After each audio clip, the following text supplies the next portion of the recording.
రైతు బంధు రైతు భరోసా ఏలే సిగ్గిపోతుంది రాసుకోలే వీడియో రాసిండా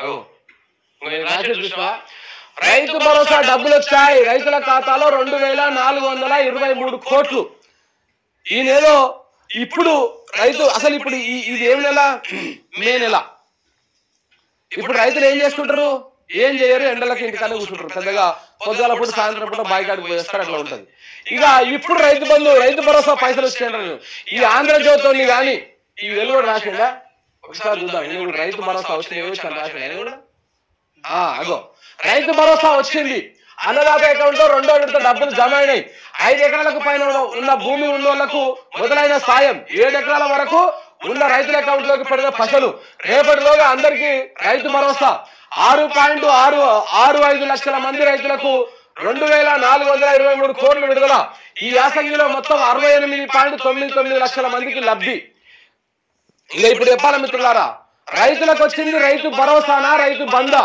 సిగ్గుండాలి కదా కొంచెమన్నా వెలుగు పేపర్ రాసినప్పుడు మీ భాగవతం బయట పెడుతుందికే మీ బట్టలిప్పి బజారు నెరవేడుతుందికే మీరు చేసినటువంటి తప్పుడు ప్రాపగండను తిప్పి కొడతానికే మన తిరుమల లాంటి ప్రోగ్రాంలు వస్తున్నాయి ఇంకా కూడా వస్తాయి బిడ్డ ఇదే V6కి వెళ్ళి గన్ షాట్లు ఎత్తుకొచ్చి ఏం చేయాలో చేసేటువంటి దమ్ము ధైర్యం మాకుంది సో కాబట్టి చేస్తా ఉంటాం ఇక తప్పుడు వార్తలు రాస్తున్నటువంటి ఈ బ్యాచ్కి నేను ఇప్పటికీ సవాల్ చేస్తా ఉన్నా రైతు భరోసా వచ్చిందని మీరు ఒక్కసారి నిరూపించినా ఒక్కరి అకౌంట్లలో రైతు భరోసా పైసలు పడ్డాయని నిరూపించినా బాంచన్ మీ జర్నలిజం ఆపేస్తాం మీ ఛానల్లో ఆపేస్తాం జీవితాంతము రేవంత్ రెడ్డికి సాష్టాంగ నమస్కారం చేస్తాం ఊడిగం చేస్తాం రైతు భరోసా పైసలు పడ్డాయా రైతు బంధు పైసలు పడ్డాయా కొంచెం సిగ్గు శరం లజ్జ మానం మర్యాద కడుపుకు అన్నం తింటున్నాము గడ్డి తినట్లేదు అనేటువంటి స్టోరీ ఉంటే ఇట్లా అబద్ధాలు రాయరు ఇట్లా అబద్ధాలు తప్పుడు వార్తలు రాయరు చూడండి రైతు భరోసాకి రైతు బంధుకు తేడా ఉంది మిత్రులారా రైతు బంధు ఎకరానికి 5,000 వచ్చేది రైతు భరోసా ఎకరానికి 7,500 వస్తుంది ఒక విడతకు రైతు బంధు ఒక సంవత్సరానికి 10,000 వస్తే రైతు భరోసా ఒక సంవత్సరానికి 15,000 వస్తుంది మరి ఇప్పుడు వచ్చింది రైతు బందా రైతు భరోసానా ఏంటిది తెలంగాణ ప్రజలు ఒకసారి ఆలోచన చేసుకోవాలి ఇలా ఈ విధంగా ఈ పేపర్లు తప్పుడు వార్తలు రాస్తా ఉంటాయి ఈ వెలుగు అనేటువంటి కాంగ్రెస్ పత్రిక ఈ వెలుగు పత్రిక ఎవరిదయ్యా వివేక్ వెంకటస్వామిని కాంగ్రెస్ ఎమ్మెల్యే చెన్నూరుకి వీళ్ళ అన్న కాంగ్రెస్ ఎమ్మెల్యే బెల్లంపల్లి ఈయన కొడుకు ఇప్పుడు కాంగ్రెస్ లోక్సభ అభ్యర్థి పెద్దపల్లి పార్లమెంట్ నియోజకవర్గానికి ఆయన లోక్సభ అభ్యర్థి సో ఇట్లా కాంగ్రెస్ నాయకులు నడిపిస్తున్నటువంటి ఛానల్లా ఇట్లా తప్పుడు ప్రచారం చేసుకుంటా సిగ్గుమానం లేకుండా ఈ విధంగా తప్పుడు ప్రచారం చేస్తూ ప్రజలను తప్పుదో పట్టిస్తా ఉన్నారు ఈ విషయాన్ని మనం ఎప్పటికప్పుడు గుర్తించాల్సినటువంటి అవసరం ఉంది ఇది రైతు భరోసా పైసలు కాదు వచ్చింది రైతు బంధు పైసలే అది కూడా ఎప్పుడు డిసెంబర్లో రావాల్సినటువంటి పైసలు సరే డిసెంబర్లోనో లేకపోతే డిసెంబర్ ఆఖరి నాటికో లేకపోతే జనవరి మొదటి నాటికో రావాల్సినటువంటి పైసలు 6 నెలలు మీరు మింగి ఇప్పుడు 6 నెలల తర్వాత మళ్ళీ అప్పులు తెచ్చి 2,000 కోట్లని ఇప్పుడు వేస్తా ఉన్నారు ఎప్పుడైనా ఆకలి ఎప్పుడైతే అప్పుడే అన్నం పెట్టాలి ఆకలి చచ్చిపోయినాక నువ్వు కొనుక్కుతో ఉన్నప్పుడు నీకు అన్నం పెట్టినా బిర్యానీ పెట్టినా పరమన్నాలు పెట్టినా పంచపక్ష పరమన్నాలు పెట్టినా కానీ ఏం ఉపయోగం ఉండదు వెంటిలేటర్ మీద ఉన్నప్పుడే ఆక్సిజన్ కావాలి ఆ వెంటిలేటర్ అవసరం ఉంటుంది సో రైతు పెట్టుబడి ఎప్పుడు కావాలి రైతుకు పంట స్టార్ట్ చేసే ముందు పెట్టుబడి పెడితే ఆ రైతు అప్పుల పాలు కాకుండా ఉంటాడు కానీ నువ్వు పంట పెట్టుబడి పెట్టడం అయిపోయింది పంట వండడం అయిపోయింది ఆ పండిన పంట మార్కెట్ తీసుకురావడం అయిపోయింది దరిద్రులారా మీరు కొనకపోతే అడ్డికి పోసారు దళారోనికి అమ్ముకోవడం కూడా అయిపోయింది అన్ని అయిపోయి ఇప్పుడు తెచ్చిన అప్పులకు మిత్తులు కట్టుకుంటా కూర్చున్నాడు రైతు ఆ విధంగా రైతు ఇబ్బంది పడుతూ ఉంటే ఇప్పుడు అదే కేసీఆర్ పైసలు మళ్ళీ రైతు బంధు పైసలు వేసి ఇప్పుడు మేము రైతు భరోసా చేసిన ఓట్స్ అని చెప్పేసి రాసుకుంటా ఉన్నారు ఈ సిగ్గుదట్ల పేపర్లు మీరు ఈ విధంగా ఒకసారి ఆలోచన చేయాలి మిత్రులారా తెలంగాణ ప్రజలు విజ్ఞులు తెలంగాణ ప్రజలు ఇప్పటికైనా చైతన్యం కాకపోతే వీళ్ళు మన నెత్తి మీదకి శివతాండవం చేస్తారు ఇక చెప్తా ఉన్నా కాంగ్రెస్ అంటేనే దోపిడి రాజ్యము రేవంత్ రెడ్డి అంటేనే దొంగలకు పెద్ద ముఠా మేస్త్రి ఎందుకంటే పట్టపగడ్డీలు నోట్ల కథలతో దొరికినటువంటి వ్యక్తి రేవంత్ రెడ్డి గారు సో కాబట్టి ఇలాంటి వ్యక్తి ఉన్నాడు కాబట్టి ఏం చేస్తాడు ఆయన ముఖ్యమంత్రి అయితే ఆయన సహోదరులు ఆయన బంధుగణ మొత్తం రాష్ట్రం మీద పడి రియల్ ఎస్టేట్ వ్యాపారాలను దోసుకొని తింటున్నారని చెప్పేసి మనం చెప్తారేమో ఇదే బీజేపీ వాళ్ళు చెప్తా ఉన్నారు ఇదే బీఆర్ఎస్ పార్టీ వాళ్ళు చెప్తా ఉన్నారు ఈ మధ్యనే కాంగ్రెస్ పార్టీకి వెళ్ళి బయటికి వెళ్ళి వచ్చిన వాళ్ళు అందరూ కూడా చెప్తా ఉన్నారు. నేను మాట్లాడతాడా ఒకసారి మోత్కుపల్లి నరసింహ మాట్లాడుతూ ఏమంటా ఉన్నాడు, ఆయన చాలా సీనియర్ నాయకుడు. ఏమంటా ఉన్నాడు, ఏం రెడ్డి ద్వారా కథలు పడతా ఉన్నావా అంటా ఉన్నాడు. ఇదంతా దేని నుంచి వస్తా ఉంది, ఎందుకు వస్తా ఉంది? రేవంత్ రెడ్డి నియంత్రణతో పోకడ ఎలా ఉంటుందో. ఇన్ని రోజులు మాట్లాడేటువంటి మేధావులందరూ ఎక్కడ పోయి ఏడవండుకురు? కోదండరామరెడ్డి లాంటి వాళ్ళు ఈ ముసలాళ్ళంతా ఏడవండుకున్నారు. పాషం యాదగిరి ఏడవండుకుంటూ ఎక్కడ పోయిండు?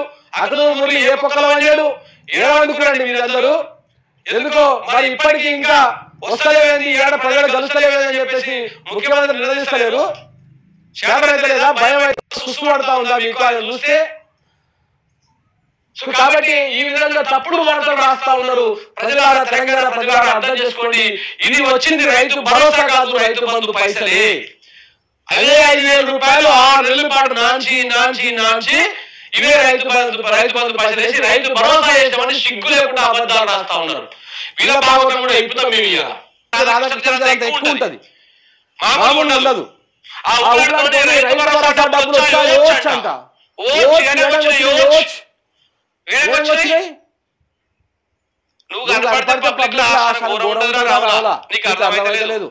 ఎప్పుడు కాంగ్రెస్ పార్టీ అయిపోయింది, 6 నెలలు అయిపోతుంది, దుకాణం అయిపోతుంది.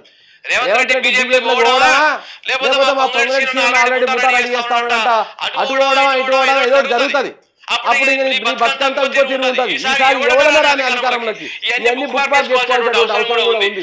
కాబట్టి ఈ విధంగా తప్పుడు ప్రచారాలు, అబద్ధ ప్రచారాలు చేస్తా ఉన్నారు. ప్రశ్నించడంతో, ప్రజలతోటి మాట్లాడడంతో భయం మొదలైంది. రేపు 100% తెలంగాణ ప్రజలను ఒకటి విజ్ఞప్తి చేస్తా ఉన్నా, ఇప్పుడు పార్లమెంట్ ఎన్నికల్లో కాంగ్రెస్ పార్టీకి ఓటేసిరనుకో, మీరు పొరపాటున ఓటేసిరనుకో, ఇప్పుడు ఏంటంటే మీకు రైతు బంధు రాకపోయినా కాంగ్రెస్ పార్టీ, రైతు బంధు లేకపోయినా మాకు ఓటేసిరని కాంగ్రెస్ పార్టీ అనుకుంటారు. మీ పింఛను 2,000 నుంచి 4,000 పెంచకపోయినా మాకే ఓటేసిరు. మీరు కరెంట్ చక్కగా ఇవ్వకుండా మొత్తం కట్టి చేసినా కానీ మాకే ఓటేసిరు. ఫ్రీ కరెంట్ మాకే ఓటేసిరు ప్రజలు. ఇట్లా చేస్తున్నటువంటి హామీలు, మా ప్రతి మహిళకు 2,500 రూపాయలు ఇస్తామని చెప్పి వాటిని మోసం చేసినా ఇవ్వకపోయినా కానీ మళ్ళీ నిర్మల్ లాంటి సభలో పెట్టి మన జాతీయ స్థాయిలో ఉన్నటువంటి పప్పును తీసుకొచ్చి అక్కడి నుంచి మాట్లాడించి మేము అందరి అకౌంట్లలో 2,500 రూపాయలు వేస్తామని చెప్పి కూడా అబద్ధాలు ఆడినా గాని మాకు ప్రజలు మళ్ళా ఓట్లేసిర్రు. అంటే జనము ఉచ్చి ఎడ్డి గొర్రెలే, మీరేం చెప్పినా నమ్ముతారు, ఎన్ని అబద్ధాలు చెప్పినా నమ్ముతారు, మాకు ఓట్లేస్తారని చెప్పేసి ఈ కాంగ్రెస్ నాయకులు అనుకుంటున్నారు. కాబట్టి మీరు తెలంగాణ ప్రజలు ఒకసారి మీరు గుర్తుపెట్టుకోండి, ఈ ఎన్నికల్లో, పార్లమెంట్ ఎన్నికల్లో కాంగ్రెస్ పార్టీని ఓడిస్తేనే నీకు రైతు బంధు చక్కగా వస్తుంది, నీ పింఛను పెరుగుతుంది, నీ పిల్లలకు ఉద్యోగాలు వస్తాయి, ఏదైనా కానీ ప్రతి మహిళకు 2,500 రూపాయలు వస్తాయి. ఇక ప్రతిదీ రావాలంటే కాంగ్రెస్ పార్టీ ఓడాలి. కాంగ్రెస్ పార్టీ ఓడితే కడుపులో భయం వస్తుంది. కాంగ్రెస్ పార్టీ ఓడితే 6 నెలల కిందనే మమ్మల్ని ఎక్కించారు తెలంగాణ ప్రజలు. మేము ప్రజలందరినీ గాలి కదిలేసి మేము మొత్తము రాజకీయ వ్యవహారంలో పడితే జనం మళ్ళీ మా కర్రు కాల్చి వాత పెట్టిర్రు ఇక అని చెప్పేసి అప్పుడు కడుపులో భయం పెట్టుకొని వాడు నోరు కదుపు పెట్టుకొని రేవంత్ రెడ్డి అనేటోడు నోరు కదుపు పెట్టుకొని కడుపులో భయం పెట్టుకొని జర్రంతా ప్రజల కోసం పనిచేస్తాడు. లేకపోతే ఇక మళ్ళా మనం ఆయనకే కాంగ్రెస్ పార్టీకే ఓటేస్తాం అనుకో, జనాలు నిత్య తిట్ల జనాలకు నచ్చినాయి, నా బూతులు మంచిగున్నాయి, నా అబద్ధాలు మంచిగున్నాయి, నేను చేసే బురంబోకేశాలు మంచిగున్నాయి అని చెప్పేసి ఇంకా ఎక్కువగా బలాదూరుగా ప్రజలను వదిలేసి ఆయన పరిపాలన వదిలేసి ఆయన ఎంజాయ్ చేస్తాడు. ఆయన బంధుగణం మొత్తం హిల్స్ రెడ్డి కూడా వస్తువుల మీద పడతాడు, మొత్తం సర్వనాశనం అయిపోతుంది. కాబట్టి అవకాశాన్ని యూటిలైజ్ చేసుకోవాలి ఇప్పుడు. ఎందుకంటే ఎప్పుడైనా సరే అది ముద్రక ముందుకే దాన్ని ఉంచాలి, అంటే మొక్కగా ఉన్నప్పుడే దాన్ని ఉంచాలి. అది పెద్ద మానైనాక వంగలేదు. ఇప్పుడు గెలిచింది, ఇప్పుడు మొక్క స్టేజ్ లోనే ఉంది కాంగ్రెస్ ప్రభుత్వం. దాన్ని కొంచెం ఇట్లా కొంచెం వంచినామనుకో జరుగుతుంది, అదైతుంది. వంచకుండా వదిలేసాం అనుకో ఇక పెద్ద మానైన తర్వాత ఆ గడపారలు అయితే ఆ గడపారలను మనం ఏం చేయలేము, ఇక అయిపోయి పుట్టకథనే అవుతుంది. అప్పుడు రైతు బంధు వేస్తున్నాడు, తెలంగాణ శక్తి బీఆర్ఎస్, తెలంగాణ బలం బీఆర్ఎస్, నేను హిందువును, అందరి బంధువును, అన్నింటిలో మోడీని వ్యతిరేకించా కాబట్టి నా బిడ్డ జైల్లో ఉంది. ఎట్టి పరిస్థితుల్లో లొంగిపోయే ప్రసక్తే లేదు. కేసీఆర్ పై చిత్తు తప్ప ముఖ్యమంత్రికి మరొకటి రాదు. ఇంకంతకు మించి అవసరం లేదు. కేసీఆర్ నింటే కింద ఉన్నటువంటి ఓ బానిస బ్యాచ్ ఉంటది. జై రేవంత్ అన్న 3 రంగుల జెండా బట్టి 3 నెలలకు రాసి అని చెప్పేసి పాటలు పాడుతూ ఉంటారు. సో ఈ బ్యాచ్ అంతా వాళ్ళు జైలు పడుతుంది, రిజల్ట్ పడుతుంది, పనికి వస్తుంది. ఎన్నికల ప్రచారంలో కేసీఆర్ ఇంకెక్కడి మర్చిపోయారు అంతా. అసలు ఇంకొక విషయం మీరు అర్థం చేసుకోవాలి. ఇదే కేసీఆర్ ప్రభుత్వంలో ఉన్నప్పుడు రైతు బంధు పైసలు మేము వేస్తాము, ఇది కొత్తది కాదయ్యా పాతదే ఇది అని చెప్పేసి వాళ్ళు రైతు బంధు వేస్తామని అప్పుడు ప్రభుత్వంలో అంటే ఈ కాంగ్రెస్ వాళ్ళు పోయి ఈ సిటీ కంప్లైంట్ చేసారు. ఏమని కంప్లైంట్ చేసి రైతు బంధు వేస్తే జనాలు ఇన్ఫ్లుయెన్స్ అవుతారు, రైతు బంధు పైసలు వేస్తే మాకు ఓట్లు వేయరు, వాళ్లకు ఓట్లు వేస్తారు, కాంగ్రెస్ పార్టీకి వేయరు అని చెప్పేసి అప్పుడు వాళ్ళు కంప్లైంట్ చేసారు. మరి ఇప్పుడు రైతు బంధు వేసారు కదా ఇవాళ నిన్న, మరి బీఆర్ఎస్ వాళ్ళు కంప్లైంట్ చేసిర్రా? వేరే నాయకులు ఎవరైనా కంప్లైంట్ చేసిర్రా? ఎందుకు చేయలే? ఎందుకు అంటే రైతు మీద ప్రేమ ఉన్నోడు, సరే సచ్చిందో వచ్చిందో అని అబ్బా వాడు ఇయ్యలే 6 నెలలకి వెళ్ళి మొత్తం ఆపుకుంటూ వచ్చిండు, సచినోత్సవం వచ్చిన కాడికి చాలని చెప్పేసి ఎప్పుడో అప్పుడు వేస్తున్నాడు కదా వేయని అని చెప్పేసి ఊరుకున్నారు రైతుల మీద. దాంతో అంత వాటికి ఇప్పుడు కాంగ్రెస్ పార్టీలో ఇటు పక్కన ఉన్నారు అనుకో, అట్టేస్తావు వేయొద్దు, రైతులు చేస్తా వచ్చిరు బతికి నీకేమే వేయకు వేయొద్దు అట్లా, అది ఓట్లకు ఇదేంటి ఎన్నికల కోడ్కు విరుద్ధం వేయనే వద్దు అని చెప్పేసి పోయి కంప్లైంట్ల మీద కంప్లైంట్, నిరంజన్ కాకపోతే ఇంకో రెడ్డి, ఉత్తమ్ కుమార్ రెడ్డి, ఈ రెడ్డి, ఆముడి అందరు కలిసి పోయి కంప్లైంట్ చేసేద్దురు, కంప్లైంట్లు చేసేద్దురు. కానీ బీఆర్ఎస్ వాళ్ళు చేసిరా? చేయలే. కనీసం ఆడికో ఇటుకో రైతులు బతకాలి అన్నటువంటి ఆ తాపత్రయం ఉంది కాబట్టి వాళ్ళకు చేయలే. ఈయన పోయి కంప్లైంట్ చేసుడు, ఈ ఉత్తమ్ కుమార్ రెడ్డి, గడ్డం రెడ్డి, సో ఇట్లా గుజరాత్ లేక వీళ్ళందరూ పోయి కంప్లైంట్లు చేసి ఈ విధంగా అప్పుడు రైతు బంధు ఆపిచేసేసారు. ఇలా అధికారంలోకి వచ్చారు కాబట్టి ఇవాళ రైతు బంధు వాల్యూ తెలుస్తుంది ప్రజలకు. ఈ దుర్మార్గులు అధికారంలోకి వచ్చారు కాబట్టి ఇలా నీళ్ల వాల్యూ, కరెంటు వాల్యూ ప్రతి ఒక్కటి తెలంగాణ ప్రజలు తెలుసుకుంటా ఉన్నారు. వాస్తవాలు ఏంటి, దొంగ ఎవడు, దొర ఎవడు, ఎవడు ప్రజల కోసం పనిచేస్తాడు, ఎవడు పదవుల కోసం ఆరాట పడతాడు అనేది ఇప్పుడు ప్రజలు అర్థం చేసుకుంటా ఉన్నారు. ఇది కూడా ఒక ఇంతకు మంచిదే. ఈ అర్థం చేసుకున్నాక తర్వాత విప్లవం కావచ్చు, తర్వాత తీర్పు కావచ్చు, తర్వాత నిర్ణయం కావచ్చు చాలా అగ్రెసివ్ గా ఉంటుంది, చాలా విప్లవాత్మకంగా ఉంటుంది. ఎందుకంటే కేసీఆర్ లాంటి నాయకుడిని దించగలిగింది. నాయకుడు ఎవడో తెలియకపోయినా ఏంది తెలియకపోయినా. సో కాబట్టి సేమ్ ఇట్లనే ఈ కాంగ్రెస్ పాలన చూస్తేనే ప్రజలకు కొంత అర్థమవుతుంది, అరే ఏమైంది, ఏం కోల్పోయిన అనే ఆలోచన వస్తుంది. సో కాబట్టి ఇట్లా రైతు బంధు విషయంలో ఈ విధంగా జరుగుతా ఉంది మిత్రులారా. ఇప్పుడు ఫైనల్ గా రైతు బంధు వేసిరు, ఆ రైతు వేసామని చెప్పుకుంటా ఉన్నారు.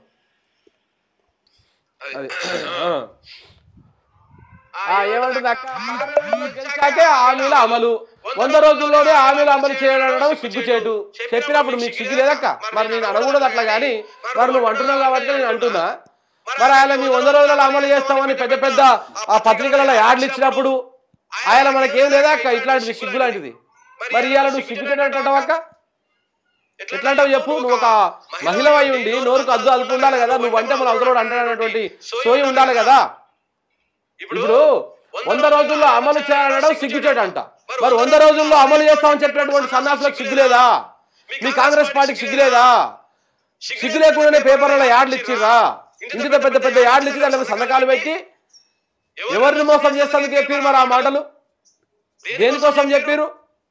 ప్రజలు పిచ్చోళ్ళు, మీరేం తానా అంటే వాళ్ళు తంతానా అంటారు, మీరేమన్నా కానీ వాళ్ళు ఆడతారని అనుకుంటున్నారు కదా. ఫ్రీ సిలిండరు, ఇందిరమ్మ ఇల్లు ఇస్తున్నాం, ఏడిస్తున్నాం అక్క, చూపిస్తావు ములుగులో ఎంతమందికి ఇచ్చినావు? నేను వస్తా, నా మీడియా మైక్ పట్టుకొని వస్తా, ఎంతమందికి ఇచ్చినావు? ములుగులో ఎంతమంది మహిళలు ఉన్నారు, ఎంతమంది కుటుంబాలు ఉన్నాయి, ఎంతమందికి నువ్వు ఫ్రీ సిలిండర్ ఇచ్చినావు? పోనీ ఎన్ని తెల్ల రేషన్ కార్డులు ఉన్నాయి, తెల్ల రేషన్ కార్డులో ఎంతమందికి ఫ్రీ సిలిండర్ ఇచ్చినావు? ఎంతమందికి కరెంటు ఫ్రీగా ఇస్తున్నావు? ఎంతమందికి ఇందిరమ్మ ఇళ్ళే ఇచ్చినట్టు ఏకంగా? రైతు బంధు మనడే కదా రైతు బంధు అడిగి, ఆ వీడియో ఉందా? సార్ దాన్ని పైకి పెట్టు. రైతు బంధు కూడా రాలేదమ్మా, 3 ఎకరాల పైన ఉంది నాకు అని చెప్పేసి నీ ముఖం పట్టుకొని అడిగారు కదా. ముఖం అంతా ఎట్ట మాడిపోయా, మొత్తం పుణ్యానికి మాడిపోయా. ఎలక్షన్ కోడ్ కారణంగా కొన్ని పథకాలు అమలు చేయలేదు. మహబూబాబాద్ ఎన్నికల ప్రచారంలో సీతక్క మన పీతక్క తిప్పలు మామూలుగా లేవు. పాప వీళ్ళు చూస్తుంటే మామూలుగా అనిపిస్తలేదు. ఛత్తీస్గఢ్ లో బాగానే పోగేసామంట, మరి ఏ పార్టీ పోగేసాం ప్రజనే ఉంది కథ. ఇట్లా ఏది పడితే అది మాట్లాడక అక్క. ఏది పడితే అది మాట్లాడకు, వచ్చే ఓట్లు కూడా వీక్తాయి. ప్రజలు అర్థమైపోయింది, మీ డ్రామా ఆర్టిస్టులు, మీ పెర్ఫార్మెన్స్లు, మీ సినిమాలలో ఉండాల్సిన వాళ్ళు, సీరియల్స్లో ఉండాల్సిన వాళ్ళు, మీరు పాలిటిక్స్ లో ఉండి ఈ రీల్స్ చేసుకొని ఇవన్నీ చేసి ప్రజలను తప్పుదో పట్టించారు. వాస్తవాలు చూస్తా ఉన్నారు ప్రజలు కూడా. బాగా జనం భారీ ఎత్తున వచ్చారు సిరిసిల్లకి ఈ ప్రచారానికి. ఇక అధికారుల నిర్లక్ష్యం, రైతులకు కష్టకాలం. అకాల వర్షానికి కొనుగోలు కేంద్రాలు తడిసిన ధాన్యం అయిపోయా. రేవంత్ రెడ్డి దీని మీద ఉండు. ఓ సీతక్క జర ఇక్కడ చూడు, యాదాద్రిలో ఏం జరుగుతా ఉందో చూడు జరా. ఎక్కడ పోయాకైనా వ్యవసాయ శాఖ మంత్రి తుమ్మల నాగేశ్వరరావు గారు చూడండి ఒకసారి ఏం జరుగుతా ఉందో. మా నల్గొండ మంత్రులు అంటే మొత్తం వసూల మీద పడ్డారు, వాళ్ళకి పెద్దగా ఇంట్రెస్ట్ లేదు రైతుల మీద. కానీ ఒక ఆయన ఓ రైస్ మిల్లర్ కాదు సంచులు పంపిస్తారంట, ఇంకొక ఆయన బిల్డర్ దగ్గరికి పంపిస్తున్నారు సంచులు. మరి ఆ సంచులు నింపుకొని వస్తూ పోతా ఉన్నారు వాళ్ళు. ఇక మమ్మల్ని పట్టించుకుంటాడు ఎవరు దిక్కు దివాన్ లేదు నల్గొండకి. అంతా బేకార్ బ్యాచ్ తయారైంది, మొత్తం బానిస బ్యాచ్ తయారైంది. ఆ ఎమ్మెల్యేలు ఉన్నా లేకపోయినా ఒకటే. ఇట్లా తడిసి ధాన్యం తడిసి మొలకెత్తుతున్నాయి బయటకు చూడండి. ఈ ఓడు కొనుగోలు చేయాలి, మీ బతుకులకు వరి కొననీక చేత అయితే లేదు, పండించేటువంటి రైతు పండించేటువంటి పంట కొననీక. ఇలాంటి చేతగాని సర్కారు